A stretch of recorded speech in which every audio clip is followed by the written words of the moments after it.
esse choque de cultura, digamos, de você da Bahia, agora no caso morando no estado do Maranhão e tudo, e aí pegar um holandês, como é que foi esse início?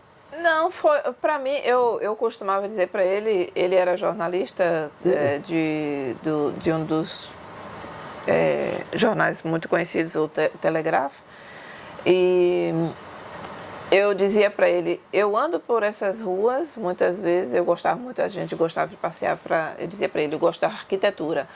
E a gente conhecia, ele me apresentou muita coisa e me ensinou muita coisa da Holanda. Mas eu já tinha no Brasil, eu tive um ótimo professor de história e ele descrevia como se ele tivesse passado assim, por tudo que é rua.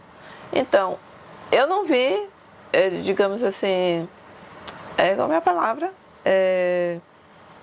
Sem nenhum conhecimento, né? Okay. Então eu já conhecia Holanda de livros, já conhecia a Europa de livros. Eu me lembro das minhas fugas para a biblioteca, às vezes quando tinha aula vaga, então eu ia para a biblioteca naquela época era muito incentivada. Né? A gente tinha pesquisas, a Barça. Você é do tempo da Barça? Sou do tempo da Barça. Então, parabéns.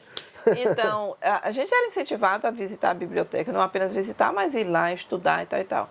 Então, tanto que eu vejo hoje que a geração, um parênteses, né? A geração de hoje sabe muito menos do que os nossos avós. Com a evolução da tecnologia, com a evolução de tanta coisa, eu gosto de ler, então quando eu cheguei para aqui eu lia, eu pesquisava, a internet já era bem, né? Uhum. Então eu lia, eu pesquisava e ele dizia, eu disse para ele primeiro, né? Eu quero aprender holandês. Ele, mas você já sabe inglês? Não, eu quero aprender holandês. E ele então me deu macetes, ele disse, mais tarde você vai agradecer que fui eu que lhe ensinei holandês. E foi ele que me ensinou holandês. Então, como televisão, legenda, subtítulos, jornal, eu era fascinado por jornal. Então, foi assim que eu fui aprendendo o idioma, né? E o choque cultural era no sentido de, por exemplo, teve uma vez que um amigo dele veio visitar, e deu 11 horas da noite e ele disse assim, abriu a porta e mandou sair. Mas o quê? É uma coisa que eu gosto, inclusive, porque aquilo do hora é hora. Sim. Né? Amanhã eu tenho que trabalhar, você vai ficar aqui a noite toda? E ele saiu numa boa. Entendeu? Então, essa questão de até entender e respeitar o limite do outro, né? Qual foi outra coisa que chocou? Eu acho que essa foi a que chocou, porque eu não esperava.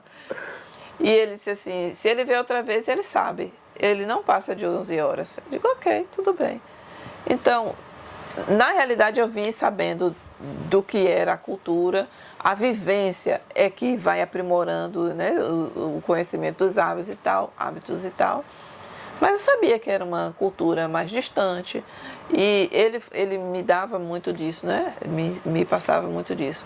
E a questão, por exemplo, das famílias. Não é porque o adolescente sai de casa relativamente cedo, né?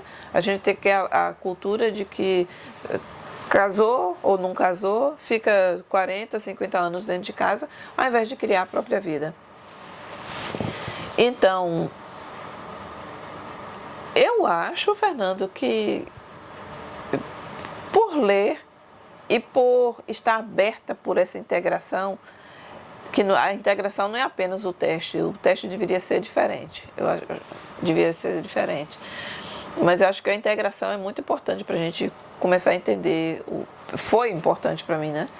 Começar a entender o que é realmente choque cultural ou não. E abertura de mente, né? Eu acho que isso é muito importante. Eu escuto muito que, não tem um amigo holandês, mas por que vai esperar que amigo seja holandês? E eles são, quando eles fazem amizade. Aqui no prédio, por exemplo, é muito interessante porque houve uma pessoa que, de repente, fechou a cara para mim, assim que meu esposo morreu, um pouco depois.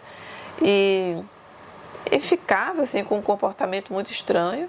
Eu simplesmente deletei do Facebook, fechei a porta e passava bom dia, boa tarde, mas ele começou a ter um outro comportamento. Para mim, tudo bem. Vida que segue. E aconteceu que no final do ano, eu digo, enviar ou não o cartão. Eu disse, eu mandei para todos, mandei para ele também. Mas continuou mesmo relacionamento ríspido da parte dele. E então, quando ele fez uma pesquisa, eu descobri depois que ele fez uma pesquisa com os moradores e viu que eu era a única no prédio que tinha um bom relacionamento com todo mundo. E até hoje. Até os novos, o mais recente agora, né? Chegou, ele passa, conversa e tal. Tem um bom relacionamento com todos, mas não precisa ser amigo. Amigo, você tem 3, no máximo 4, é aquilo que você pode contar na mão e sabe que você pode contar com ele e sabe que ele pode contar com você. Aqui eu tenho uma amiga holandesa, né? Tem outra que é assim meio, mas é mais por conta dela que não gosta de se aproximar. Eu respeito. Mas se tiver algo que for uma necessidade, ela sabe que pode vir até mim, como já aconteceu. Ou eu ir até elas, entendeu? E até esse que tinha um comportamento, hoje chega e pede conselho até. Opa. Já aconteceu disso. Então, essa questão da amizade é lembrar que a cultura é muito diferente. Sim. A brasileira é aquela de que já viu, já é amigo. O daqui, até mesmo por conta da história, né, é mais distante. Mas não é aquela coisa que não pode ser amigo. Pode sim. Mas tudo vai da vivência e da experiência, até quanto você está disposto realmente a dar e receber, né? Ou receber e dar.